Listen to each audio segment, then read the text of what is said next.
Good morning to y'all.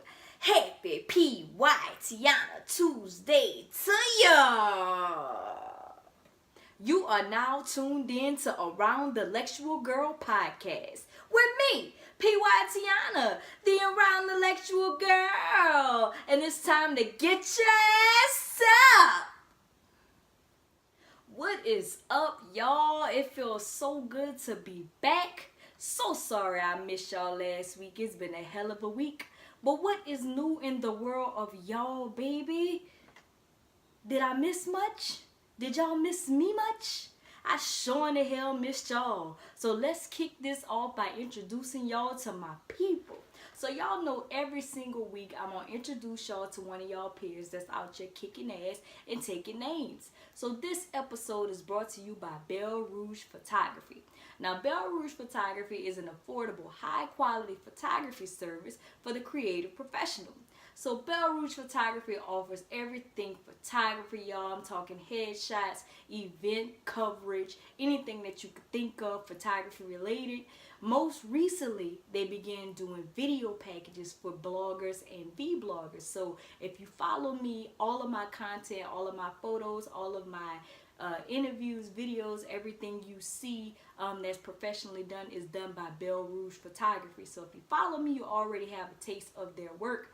Now, Belle Rouge Photography is based in Atlanta but does travel. The owner, Rakita Weathers, is actually a Louisiana native, y'all, and she frequents home often. So for my Louisiana listeners, if you're interested in utilizing Belle Rouge Photography, she does travel.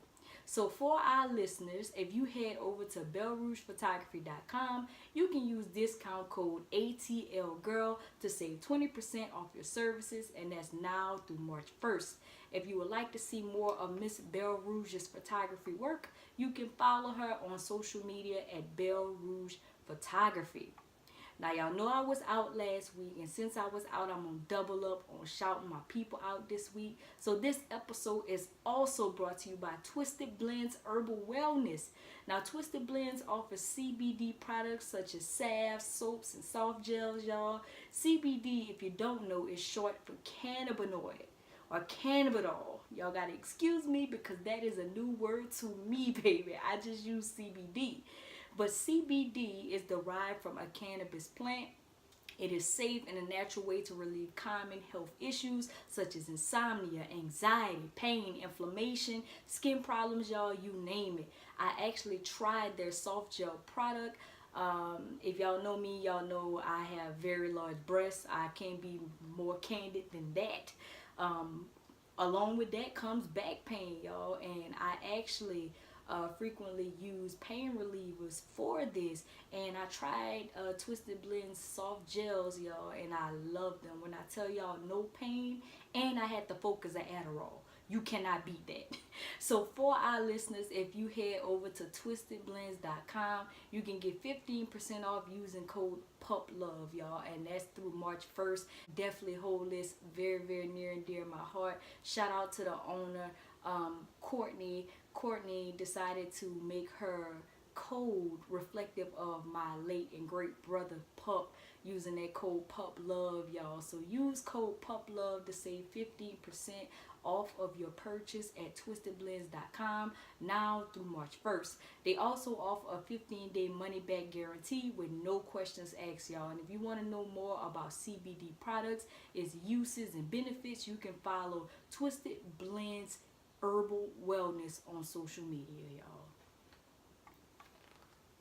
Alright, so if you are a small business owner or a creative, y'all, we want to feature your business here on a podcast. We would love to feature your brand. All you have to do in order to have your brand featured is email around-the-lectualgirl@gmail.com and use subject, my people. So usually y'all know we jump into a recap from last week. However, I was missing in action last week, so there's not very much to recap.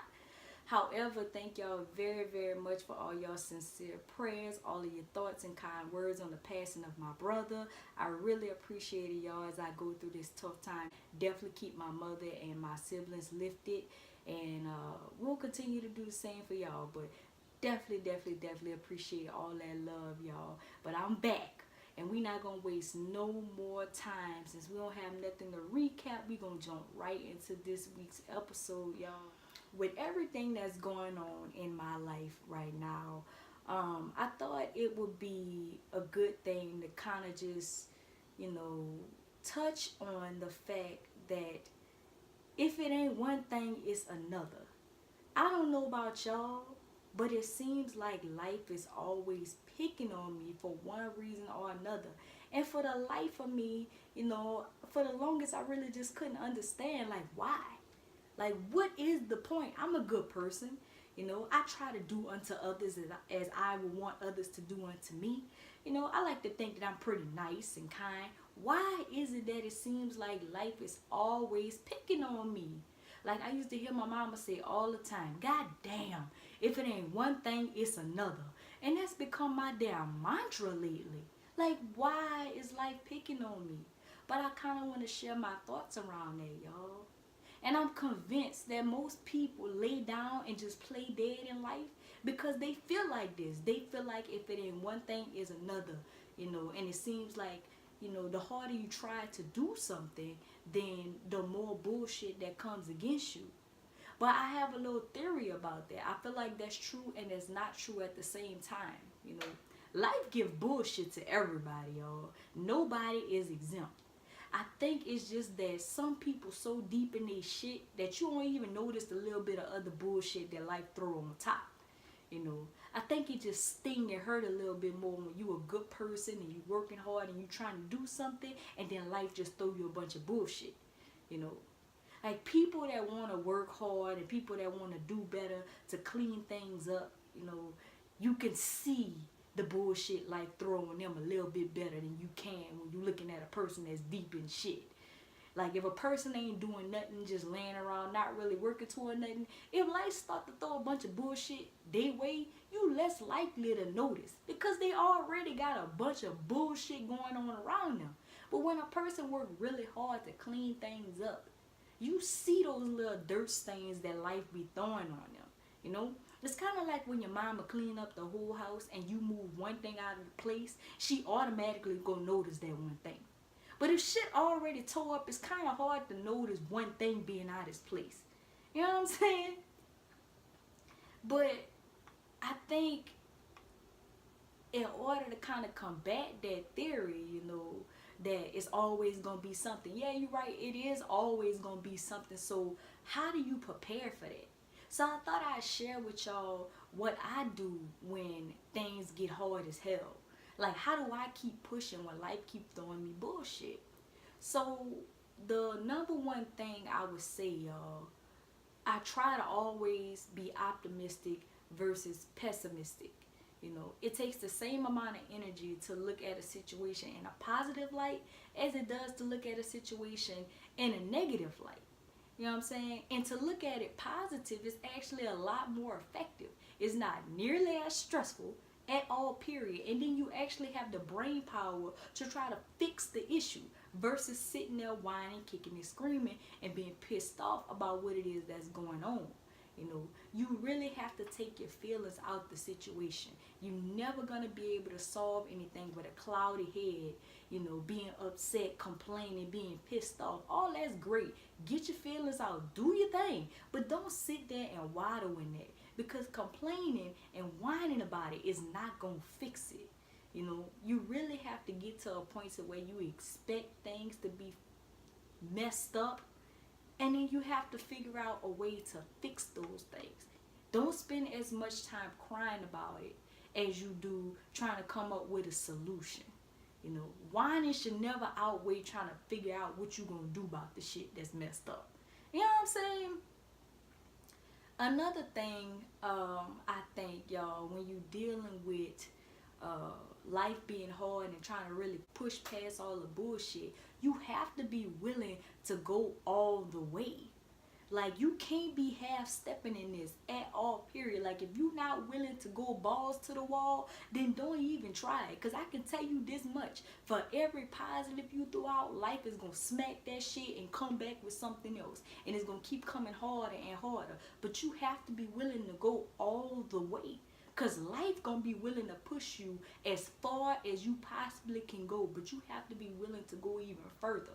You know, you have to be willing to say, what else you got? Bring that shit on.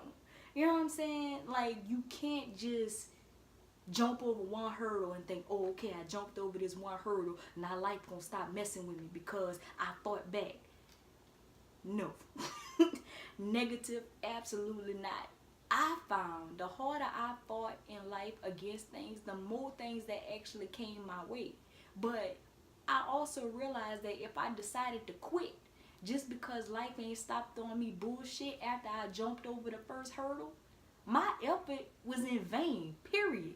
Because I still didn't solve the issue, I still didn't win the battle. Because I quit. Because life wouldn't stop picking on me. Like, that's some weak ass shit, y'all. Like, that's really what it is. Like, we give up because life keep picking on us. But it's gonna keep picking on you. That's the bottom line. You have to be willing to keep going until you beat your situation. You have to be willing to keep going until you don't have no more options. You know, 9 times out of 10, y'all, you gonna defeat your situation before you run out of options. That's kind of just how it goes. You know what I'm saying? I can't think of many times I actually ran out of options when I was trying to overcome something. Now, I done got real close, and I done felt like, God damn, give me a break. Like, how many hoops I'm gonna have to jump through? I done felt like that, you know. But I ain't never got to the point to where I was just like, well, you know. Well, let me not say never. I've gotten to the point to where I run out of options, you know. But when I do, I always come out that damn corner swinging. If life gonna back me into a corner, I'ma come out rumbling. Like, that's just what it is. Like, if I ain't got nothing else going, I'ma fight my way out that goddamn corner. You know what I'm saying? Like, you can't give up, y'all. You have to be willing to push your limits and go all the way. If not, I'm telling you right now, life gonna beat you. Because it ain't gonna stop after the first hurdle. That rarely ever happens.